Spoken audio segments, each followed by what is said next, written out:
Once in a while, history gets it totally wrong. Dozens of biographies, films, and institutions have ignored the facts or didn't care to include them, perpetuating the myth, in this case, of one of the world's most influential and famous female artists, Georgia O'Keeffe.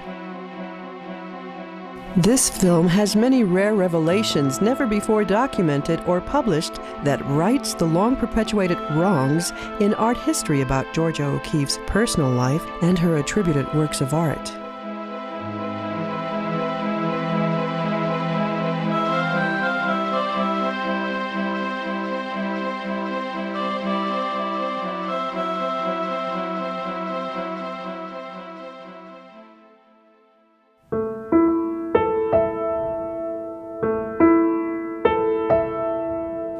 Hi, I'm Marcia Mason.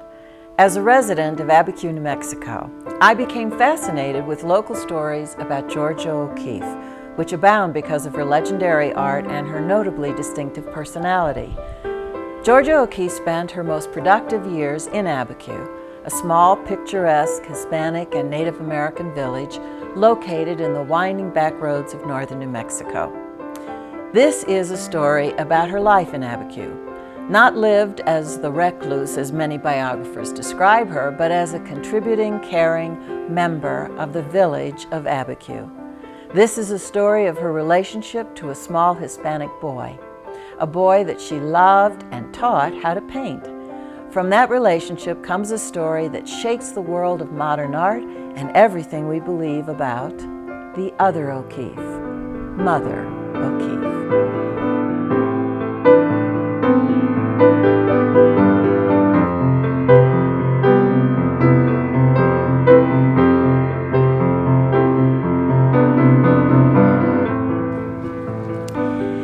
In early May of 1929, Georgia O'Keeffe and her friend Beck Strand left New York for Taos, New Mexico.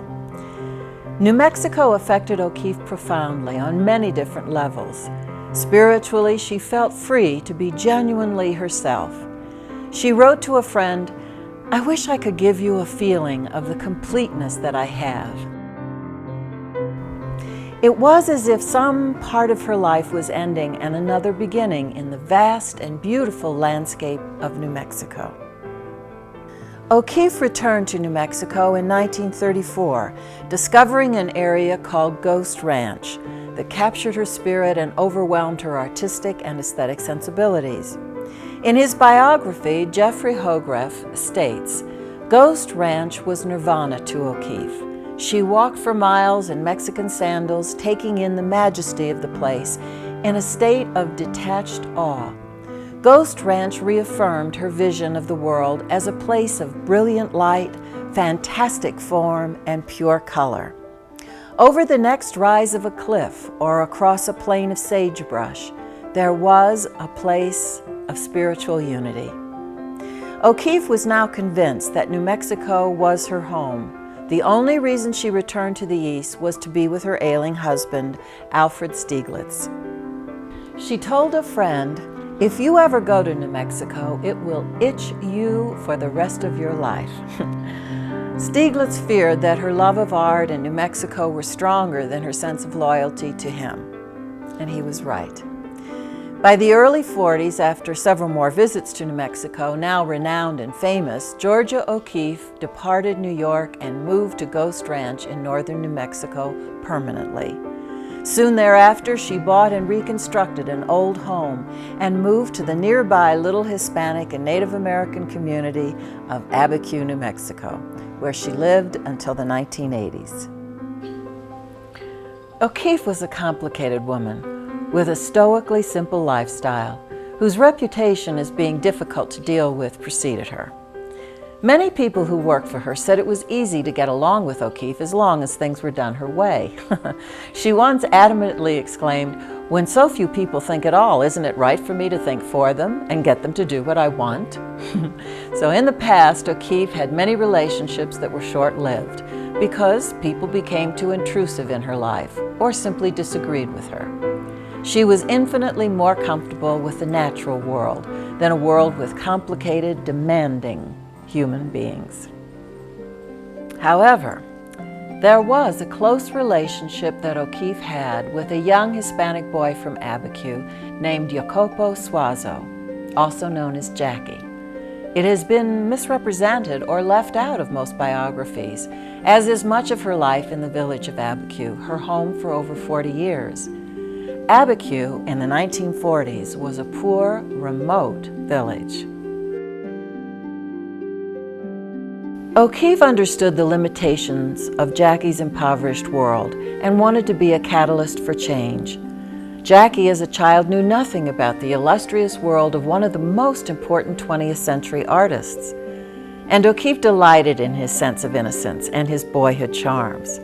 Children were a non-threatening entity to O'Keeffe, and she felt comfortable around them. O'Keeffe could see that she could make a difference in Jackie's life. He gave her the opportunity to connect and care for a child she never had but wanted. Jackie even referred to her as Mother O'Keeffe. Probably one of the most significant quotes ever from Georgia O'Keeffe was in a book from Nurse Christina Patton, who looked after O'Keeffe after she was moved from her beloved home in Abiquiu to the noise-ridden mansion in Santa Fe. She said O'Keeffe once told her that the only regret she had was that she hadn't kept a diary. She thought, at the end, that her life was never going to look right. Yet her early years in Abiquiu were some of the most satisfying and productive years of her life. When Georgia O'Keeffe was married to Alfred Stieglitz, she wanted to have a child, yet Stieglitz, who was approaching 60, had no desire to raise children. He convinced her that her paintings were her children, and she seemed to concede to her role as artist. Jacobo Jackie Suazo only appears in biographies of O'Keeffe as a wild little fatherless Hispanic kid who she knew and loved. No biography states that she had a close relationship with Jackie, she taught him to paint, or that he lived with her for 9 years. Napoleon Paul Garcia was Jackie's half-brother who worked for Georgia O'Keeffe for years, doing many things for her home, yards, and gardens, and becoming her close friend.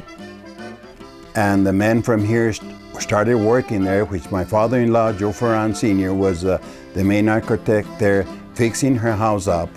He hired a lot of men from here, and he hired young kids to go and work there at her house. And that's when I started working with her, and I knew her better.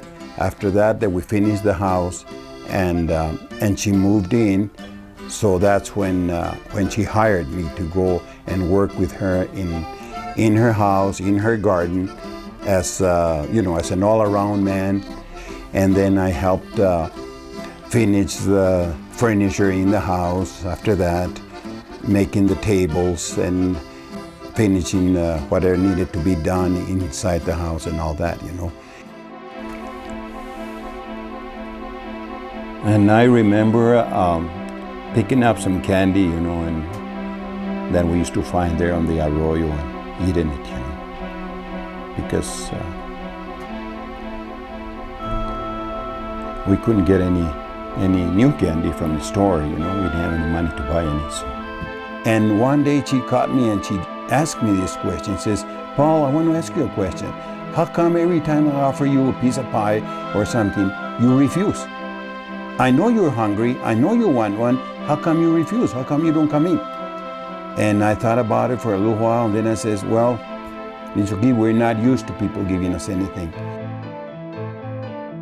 We had to walk about half a mile down to the little creek and get the water in buckets from there, carry it up the hill, up to my mother's house, so that we could do the cooking and the washing of the clothes and everything else. And sometimes we would be coming up that little hill, and before I knew it, my brother had slipped and fallen, and the buckets of water spilled down there. He would be crying over there.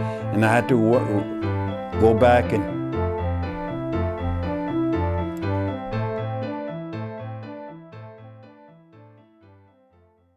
At that time, I was in school at the St. Thomas Elementary School in Abiquiu. I used to go after school to help my brother work there at the garden. with Ms. O'Keefe, that's when I met Ms. O'Keefe. My brother introduced me to Ms. O'Keefe. One time that Ms. O'Keefe came from Ghost Ranch, she would come from Ghost Ranch down to Abiquiu to check on the project that was going on, the restoration and stuff, and on the employees. And one time that she went back on the garden, I was there with my brother, and my brother introduced me to her.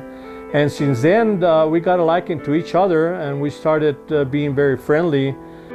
On the weekends, after I was out of school, she would come over and ask me to go with her, and she was taking me to Ghost Ranch. That's the way that our relationship started. She needed somebody with her all the time, and then she liked me very much because I did a lot of artwork. And she taught me how to do a lot of work, and we did a lot of artwork together, you know, on her paint. And she would put the brush on my hand and say, do it this way, do it the other, and the colors and everything, and the watercolors. And then, of course, I would bring my homework from school.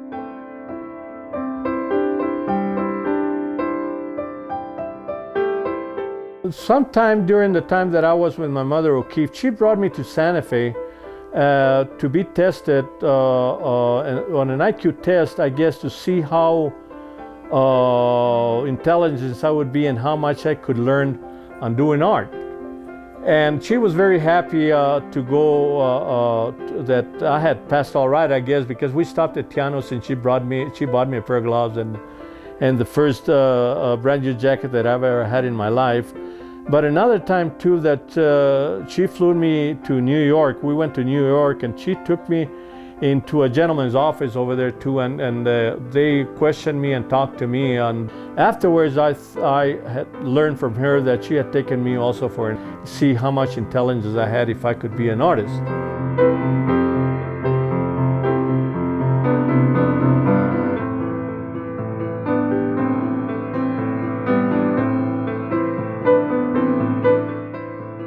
We would go over to Salita, or she would already have the paintings she wanted to work on in the studio.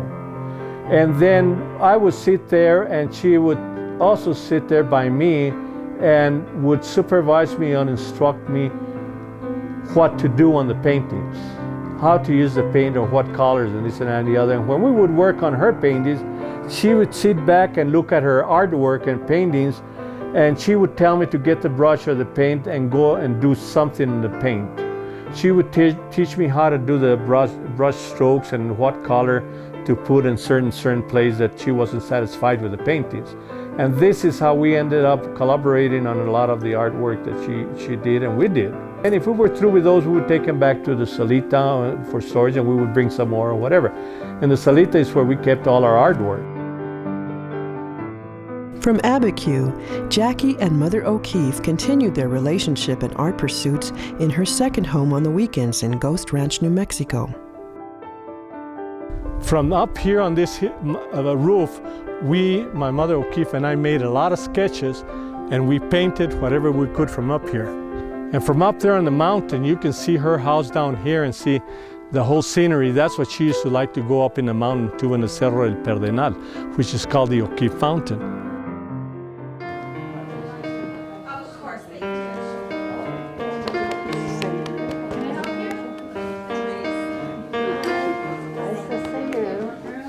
But I used to see this elderly lady coming past the grocery store, Bodie's Grocery, and past our prefab huts there. See this elderly lady with her walking stick, just walking across there, and I think that poor old lady needs help. And I just thought, because she acted that way, but she wasn't, you know, it was just her. Yeah. And we were there in the post office when, and Manuelita said, "Now, have you met Georgia?" And she introduced me to Georgia O'Keefe. And that didn't mean any more than Pete Simon. Yes, sure, that's there. I didn't know who Georgia O'Keefe was at the time. But then he says, Manuelita said, "Your neighbor, Georgia O'Keefe." And then later on, of course, we became real close because she used to come over and we'd sit in our little prefab and drink tea together. But yes. And then she would take me up to the ranch. To Ghost Ranch. To Ghost Ranch, yeah. We go up to the Ghost Ranch and go up there with her frequently. But I do remember when she used to send him over for catechism. she'd send him over any time that she was in Abiquiu and we were out with our classes. Well, she always saw that Jackie got over there. Mm-hmm. She loved Jackie. Georgia had just finished this beautiful painting, and she was elated with it and everything. She looked at me, and I looked at it. I said, "Oh, it's nice." And she says, "I'm not an artist." And she said, "Well, what do you think it is?" And I said, I'm afraid to tell you." I said, "It looks like an egg frying out in the sun." And I kind of hit it because it was a sunflower.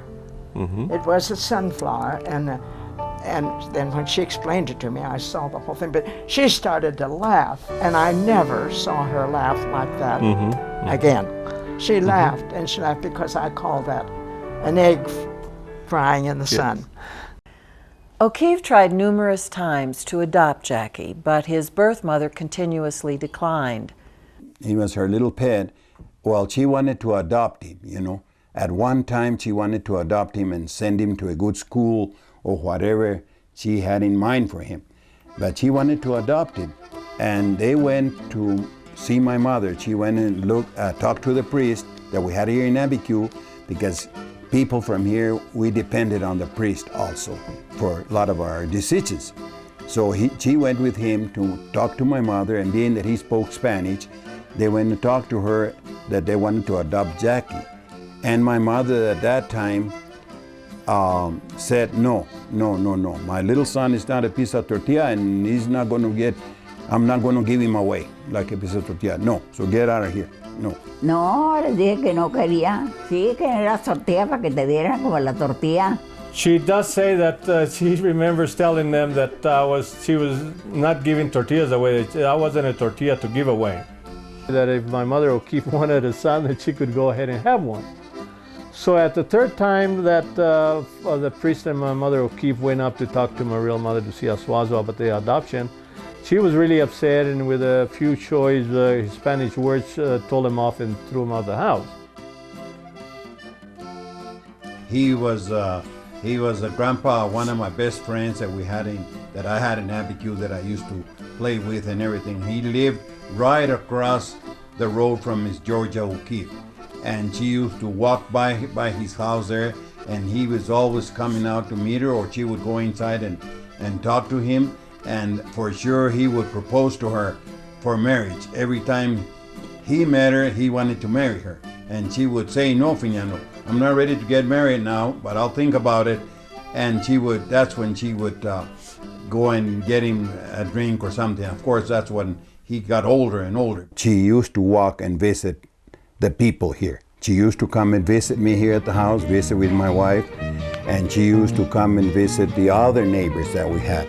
We had some neighbors here around my house. And let me tell you one thing, she got a kick out of when we were having our families, you know. She used to come around when my wife was ready to have one of her babies, and she used to get a kick out of just saying, "Oh no, not again this year." And you know, and then with the other ladies, the neighbors, she used to do the same thing, you know. We had another lady behind here named Rafaelita Martinez, and then we had another Merlinda Garcia, and we had another one Griselda Dominguez, and we had another one Ramosita Garcia, and they were all having there were young couples having their children then.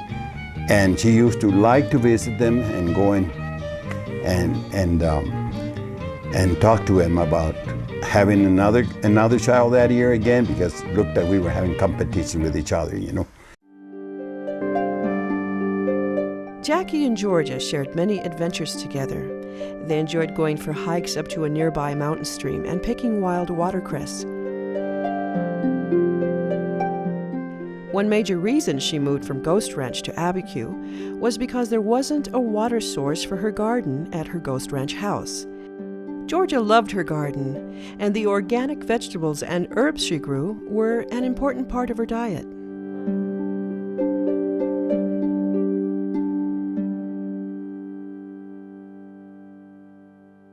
When I played the organ, and Georgia came to me, she asked if she could come to Mass that Christmas. And I said, oh yes. She said, well, could I come up in the gallery? She said, because she didn't want to be seen. And she came up to the gallery and went over in the corner and sat there in the corner. Well, then a little friendship began to take on at that time. And I remember of her telling me that she had been raised. She says, I went to a convent school. And she says, I'm used to being around the sisters. And she says, I feel very comfortable around the sisters. Well, and I told her, I said, well, feel free to come. She used to slip up there and stay for a while when she was in Abiquiu, go to the Masses, and then slip out, in and out without being noticed. But that was the way I found out that she even knew about Catholics. And then, but I did not know that Georgia was a Catholic.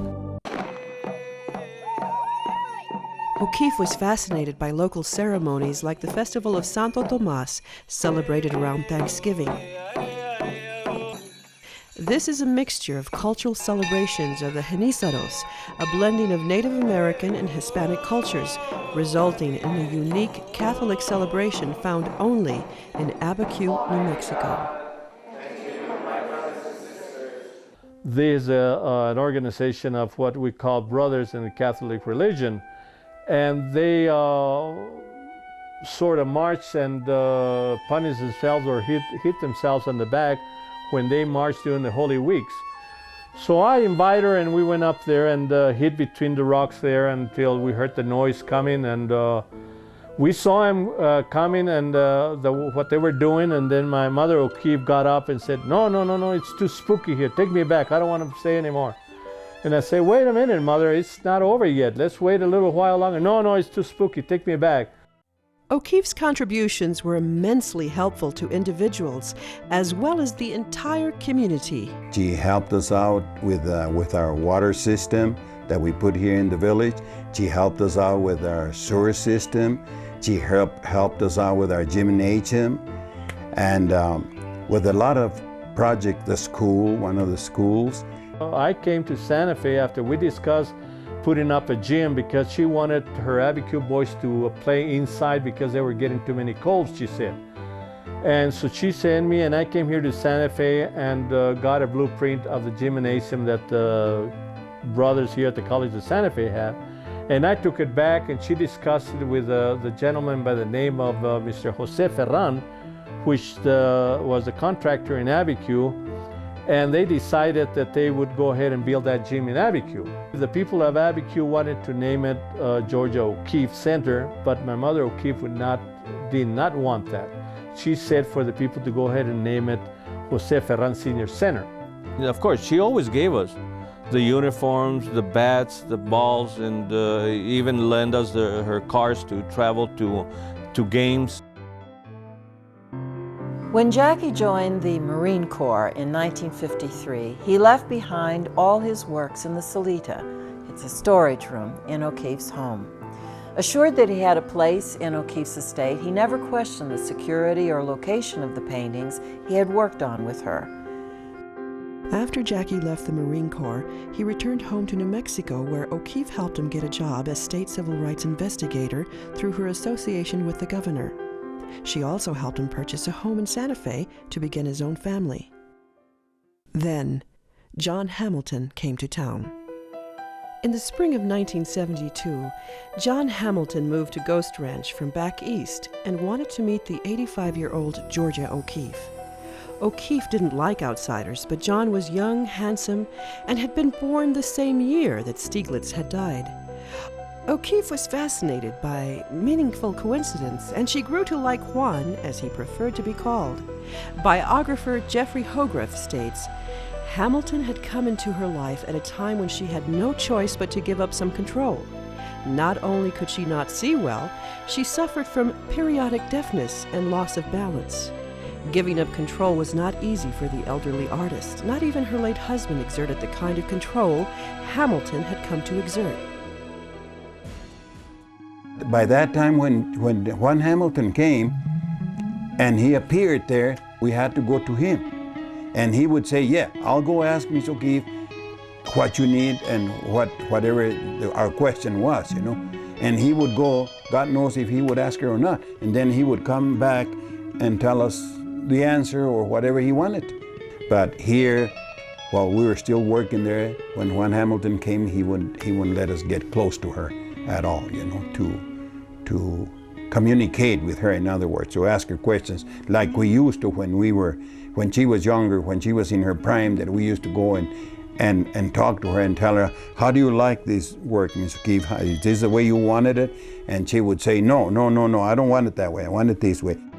Whatever happened to all that artwork and those portfolios and stuff like that, I don't know whatever happened to them. They have never come out.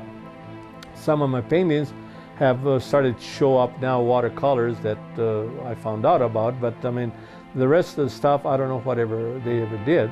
I know that one of the portfolios that had my name, that she had me put my name on it, Jackie Suazo, and a sketch of a little cross, was delivered to me by Ms. Agapita Lopez, the director of the O'Keefe Foundation that's taking care of the house in Abiquiu. She called me and she indicated that Mr. Juan Hamilton had instructed her to call me and to see if I wanted that portfolio.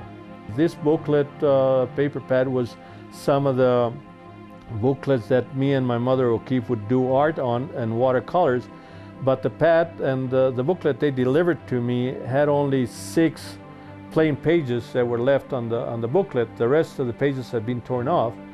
What they did with whatever they took off there, the paintings and stuff like that, I don't know, but that's what they delivered to me. Jackie estimates well over 200 of his watercolors were left behind, but only a single empty pad has ever been returned.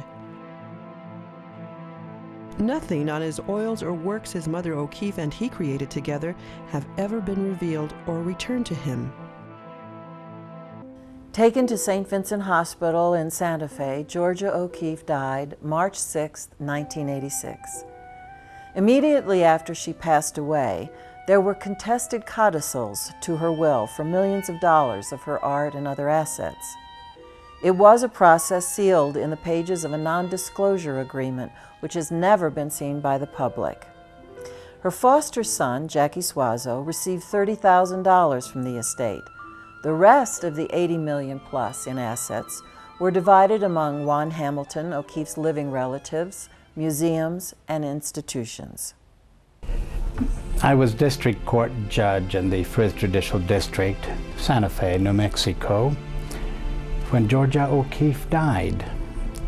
I remember well that she died on a Friday. I recall reading about it in Saturday's paper. It made headlines. The New Mexican, the Albuquerque Journal, and actually throughout the world. That was an international news item. And I came to work at 8 o'clock Monday morning. That would have been March the 9th. And waiting for me there was the Seth Montgomery's law firm. They filed a probate for Georgia O'Keefe's estate. And I examined the petition for probate. I noticed that the petition itself had been signed by Juan Hamilton on March 7th. That would have been Saturday. And then the petition was filed first thing when we opened the courthouse on Monday morning. Now, the contestants, her sister and her niece, claimed that there was undue influence by Juan on Georgia, and also that she had lack of testamentary capacity. They claimed that she was weak, that she was blind, that she was deaf, that she was very frail, that she had problems with memory. And Juan's attorneys denied that. The actual settlement itself was sealed and never filed. In 1999, 13 years after O'Keeffe's death, the strange avenue of a series of 28 watercolor paintings known as the Canyon Suite began to attract international attention. There's been nothing quite like it in art history. Crosby Kemper Jr., owner of the Kemper Museum. Masterpieces of truly American art. Gerald Peters, from the New Mexican. Every signal that had been sent from the National Gallery and the O'Keeffe Foundation was that these paintings were the greatest things under the sun. Dan Keegan, former director of the Kemper Museum. It's a mysterious path where taste, truth, and beauty can be corrupted by greed, envy, and fraud. Steve Paul, Kansas City Star. They were called the Canyon Suite, claimed to have been painted by Georgia O'Keeffe between 1916 and 1918 when she was living in Canyon, Texas. This series of 28 watercolor paintings were sold by Santa Fe art dealer Gerald Peters in September of 1994 for over $5 million to the Kemper Museum of Contemporary Art in Kansas City. The National Gallery of Art in Washington, D.C. had requested Kemper to purchase the Canyon Suite, thinking they would be donated to the National Gallery, but Kemper, who had just founded his own museum, decided to exhibit them in Kansas City. According to the Kansas City Star, Kemper welcomed the glow of the art world spotlight, which was now on his own Canyon Suite. Kemper even declined a visitation by President Clinton, which he felt would take away from the glory of the opening exhibit. Compiled from dozens of newspaper articles, the original unsubstantiated story of how the so-called Canyon Suite paintings were discovered and sold was as follows. 1. Georgia O'Keeffe supposedly gave the watercolors to her friend T. Reed in Canyon, Texas in 1918. 2. Reed later gave the watercolors in a packet to friend and art dealer Emilio Caballero, who said he never looked at them. 3. Caballero in 1987 gave the packet to his son and daughter-in-law, who put them up for sale. 4. Art dealer Gerald Peters purchased the packet from them for $1 million. According to the National Gallery of Art, for a number of reasons, this original scenario for the Canyon Suite watercolors could not have occurred, as we shall see. Barbara Buehler-Lines at the O'Keeffe Museum in Santa Fe was working on the complete, authenticated works of O'Keeffe, known as the Catalogue Raisonné. Her research, as reported by the Albuquerque Journal and verified by the National Gallery of Art, deemed the collection inauthentic because the age of the paper on which they were painted was, quote, not consistent with the 1916 to 1918 dates attributed to the watercolors. As reported in the New York Times, additionally, Ms. Lines judged that some of the paper used for the Canyon Suite was unavailable in the United States before 1930. Well, one of the problems that all of us working on the earlier period of George O'Keeffe's career have had is that back in 1999, when the George O'Keeffe Catalogue Raisonné, that is the work that shows every single one of her extant works in 2 large volumes. When the Catalogue Raisonné was published in 1999, there was a great controversy swirling around it. And people seemed to be more interested at that point in what was not in the Catalogue Raisonné than in fact what was in it. And what was not in it was the so-called Canyon Suite series of landscapes that presumably she had done in Texas in those early years, but which at that point had been discovered to be inauthentic. People like myself, who just at that very moment were beginning to work on George O'Keeffe's early watercolor landscapes, were suddenly greatly confused about just what it was she had done in Texas, what had in fact she painted in Texas. Controversy erupted worldwide regarding the deauthentication of the Canyon Suite. Gerald Peters defended the sale to the Kemper Museum by conceding that Juan Hamilton did authenticate the Canyon Suite, but concedes Hamilton would not put that in writing. Gerald Peters was quoted in the Kansas City Star as saying, "I admit it, I made up part of the story through my imagination about what I thought happened." Quote, Hamilton says he and fellow directors of the O'Keeffe Foundation, the successor to her estate, have agreed not to comment on authentication issues.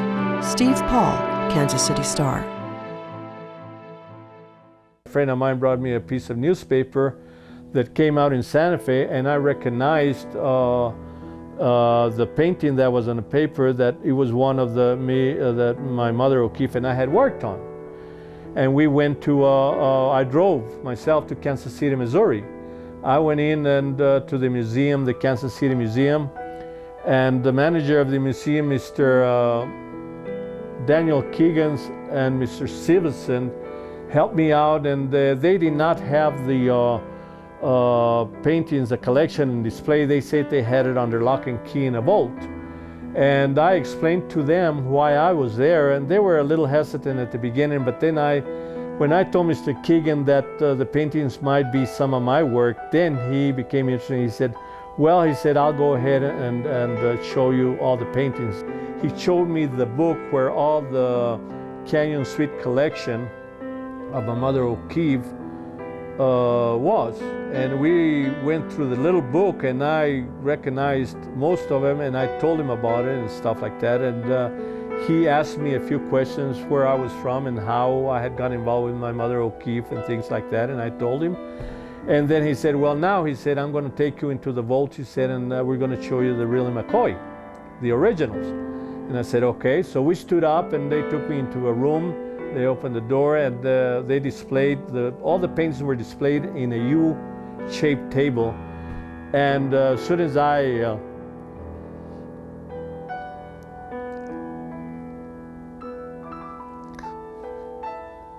walked into the room, I saw all the paintings. And I could recognize most of them right away, and I told him about it. But he said, well, go one by one and look at all of them, he said, and so see if you recognize them. So I went around the table one by one, and I told him, this is mine, this is my mother O'Keeffe, this we worked on together, and this and this and the other. I went around the table and saw all the 28. There were 28 laying on the table. And then we stood by the table, and he said, are you sure? He said, I said, yes. And I said, it even looks like the paper that I have and that we used to work together on. And Mr. Stevenson looked at him, he said, do you recognize anything else about the paintings? I said, well, do they have anything written on the back? And they looked at each other, and Mr. Stevenson went over and turned 2 or 3 of them, and he said, yeah, there was something written. He said, but it's been erased. And I said, well, that's where me and my mother O'Keeffe used to mark him. Either put our initials, or she would put a star on him, on the back. And I said, who caught the paintings? And he said, what do you mean, who caught them? And I said, those paintings have been trimmed all the way around, which me and my mother O'Keeffe never did that. We left them how we finished them, and that was part of the painting. He said, I don't know, when we got them that way. That was the last Jackie ever saw of the so-called Canyon Suite. After a private meeting in Kansas City between Crosby Kemper Jr., Gerald Peters, the representatives from the National Gallery, and representatives from the O'Keeffe Foundation, Gerald Peters agreed to refund the millions of dollars and to take back the Canyon Suite. The final agreement was that none would provide further details to the media.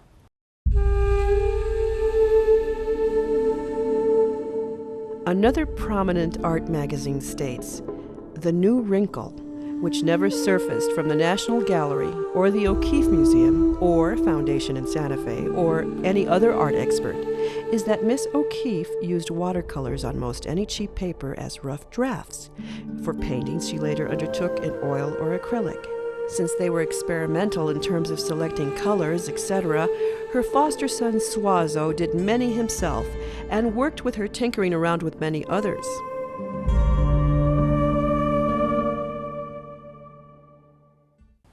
After studying the Canyon Suite, Jackie documented to the U.S. Copyright Office that he was the artist of many of the works and shared with O'Keeffe the artistic credit and the copyright. Represented by Washington, D.C. attorneys Ernest Sanchez and Susan Jenkins, copyrights on his works were filed and awarded. These copyrights have never been contested.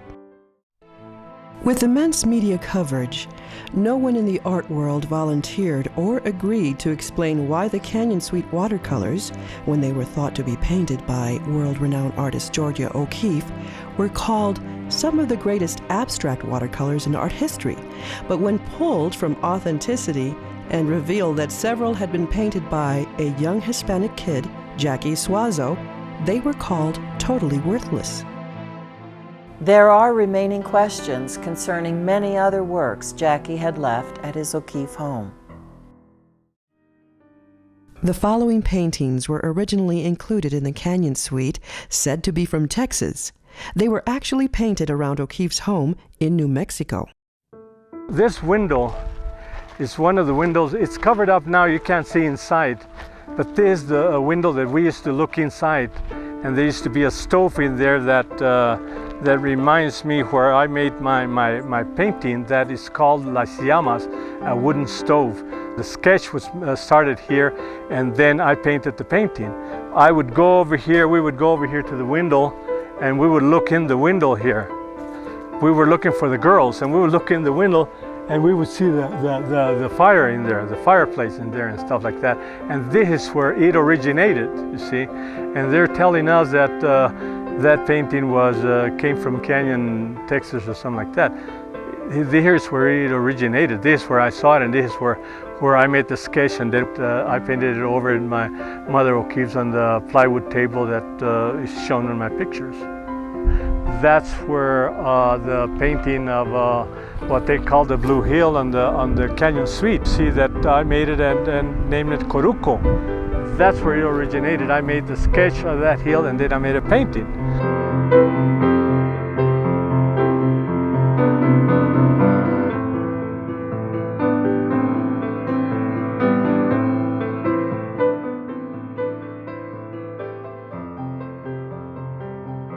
And in the mornings and daytimes, the scenery would change all over.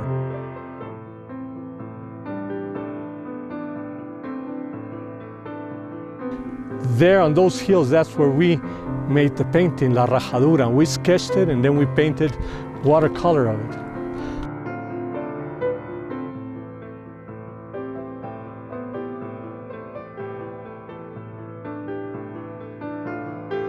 With just a few paintings copyrighted in Suazo's name and a few copyrighted jointly, how many other paintings and watercolors have been sold through the years as original O'Keeffe's that may have been done with her foster son or works he did himself?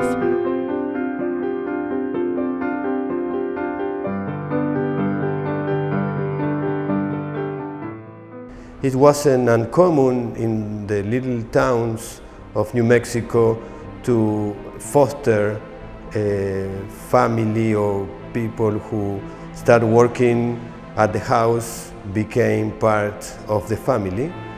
His older brother was already working with George O'Keeffe at that time when George O'Keeffe invited Jacobo Suazo to live with her. George O'Keeffe showed to Jacobo how to paint, especially in watercolors. Some of the artwork were painted by Jacobo, some of them were joint operation in between George O'Keeffe and Jacobo Suazo, and some of them are only George O'Keeffe artworks. Even the intention and of his study with George O'Keeffe wasn't to be a real artist, he was just painting with her.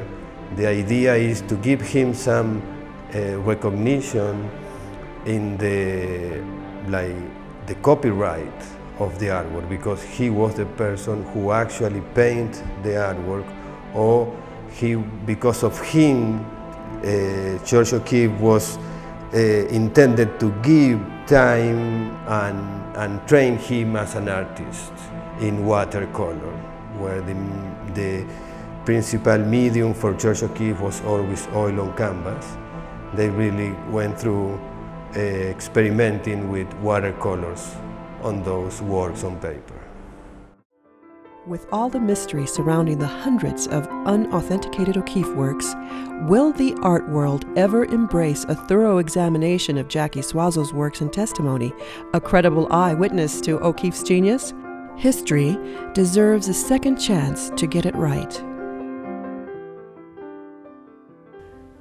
Georgia O'Keeffe's legacy is rooted in her determination to live life on her terms. She lived not to please the art world, but rather to please her inner world. Georgia O'Keeffe remains in the memories of many in Abiquiu as a great friend and neighbor. Her relationship with Jackie came as close for her as mother's son could be. She told a friend, "Living in Ghost Ranch has just meant happiness. Sometimes I think I'm half mad with love for this place."